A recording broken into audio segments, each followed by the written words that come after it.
Update എന്താണ്? ആടത്തിനെ പറ്റിയുള്ള update April 10 വിഷുവിന് ശേഷം ഷൂട്ടിംഗ് തുടങ്ങുമെന്നും 120 ദിവസത്തെ ഷൂട്ടാണെന്നും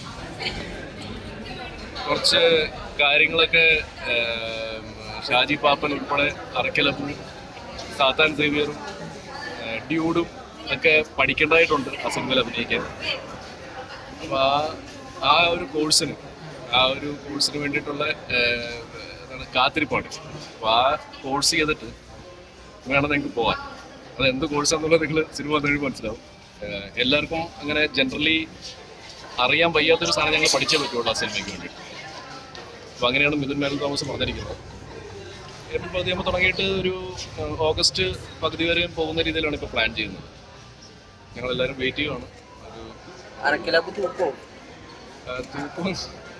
തൂക്കമൊന്നറിയില്ല. നിലവിൽ പ്രീ പ്രൊഡക്ഷൻ ആണ് എല്ലാവർക്കും ആ സെപ്പറേറ്റ് BGM തന്നെയാണോ വരാൻ പോകുന്നത്? അത് കാണുമായിരിക്കും, എനിക്കറിയില്ല അതിനെപ്പറ്റി. എന്തായാലും ഉണ്ടാവേണ്ടതാണ്. അത് ഓരോ ക്യാരക്ടറിന്റെ സിഗ്നേച്ചർ ആണല്ലോ. അപ്പൊ ആ ക്യാരക്ടർ തന്നെയായിട്ട് അഭിനയിക്കുമ്പോഴത്തേക്കും ഡെഫിനറ്റ്ലി അത് വരേണ്ടതാണ്. എനിക്കറിയില്ല, നമ്മൾ ആക്ടേഴ്സ് മാത്രമാണല്ലോ, ഇതൊക്കെ ഡിസൈഡ് ചെയ്യുന്നത് സംവിധായകനാണല്ലോ. വരേണ്ടതാണ് അങ്ങനെ ഞാൻ വിചാരിക്കുന്നത്.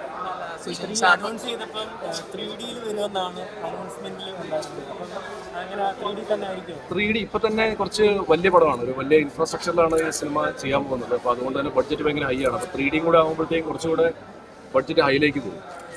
അപ്പൊ ഇപ്പോഴത്തെ ഒരു കാലാവസ്ഥയിൽ സിനിമാന്തരീക്ഷത്തിൽ ചിലപ്പോൾ അത്രയും ബിസിനസ് നടന്നില്ലെങ്കിൽ പ്രശ്നമാവും നിർമ്മാതാവ് എന്നുള്ള നിലയ്ക്ക് ഫ്രൈഡേ പ്രൊമോഷൻ. അപ്പോൾ അത് കാരണം 3D എന്നുള്ളത് അല്ല, നമ്മൾ 2D തന്നെ ഷൂട്ട് ചെയ്യുന്നത്. പക്ഷേ ഒരു വലിയ പടമായിരിക്കും. വലിയ പടം എന്ന് പറഞ്ഞാൽ ഒരു വലിയ ബഡ്ജറ്റ് വരുന്നൊരു പടമായിരിക്കും.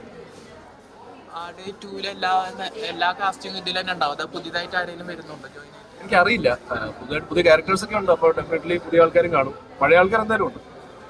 പുതിയ കുറച്ചിപ്പം ആട് 2 നമ്മുടെ ആട് 1 അഭിനയിക്കാത്ത ആൾക്കാർ, കാണിക്കാത്ത ചില ക്യാരക്ടേഴ്സിനെയൊക്കെ നമ്മൾ ആട് 2 കാണിച്ചിട്ടുണ്ട്. അപ്പോൾ അതേപോലെ ആട് 3 പുതിയ ക്യാരക്ടേഴ്സ് വരേണ്ടതാണ്. ചെറിയ ക്യാമിയോ റോളായിരുന്നു ആട് 2 ഉണ്ടായിരുന്നത്. ഉണ്ടാവുമായിരിക്കും, എനിക്ക് അതിനെപ്പറ്റി അറിയില്ല. സത്യം പറഞ്ഞാൽ ഞാൻ സ്ക്രിപ്റ്റ് വായിച്ചിട്ടില്ല. പുള്ളി ഉണ്ടല്ലോ അത്.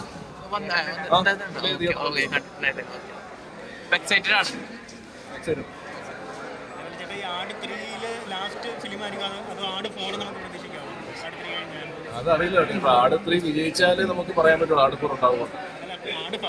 ആട് വർഷം വിജയിക്കാഞ്ഞിട്ട് നമ്മൾ ആ ഒരു റിസ്ക് എടുക്കും. എപ്പോഴും റിസ്ക് എടുക്കാൻ പറ്റും. ഇനിയിപ്പോ ഒരു ആട് 1 ഒരു വലിയ ബഡ്ജറ്റ് സിനിമ ആയിരുന്നില്ല. അപ്പൊ അതുകൊണ്ട് തന്നെ നമുക്കൊരു സെക്കൻഡ് ട്രൈ ചെയ്യാമായിരുന്നു. സെക്കൻഡ് അത് ഫസ്റ്റ് ആടിന്റെ ഡബിൾ ബഡ്ജറ്റിലാണ് ചെയ്യുന്നത്. ആട് 3 വർക്കൗട്ട് ആവുകയാണെങ്കിൽ ഡെഫിനറ്റ്ലി ആട് 4 വരുന്നതാണ്. ആസ് ഓഫ് നൗ ആട് 3 ഉള്ളൂ.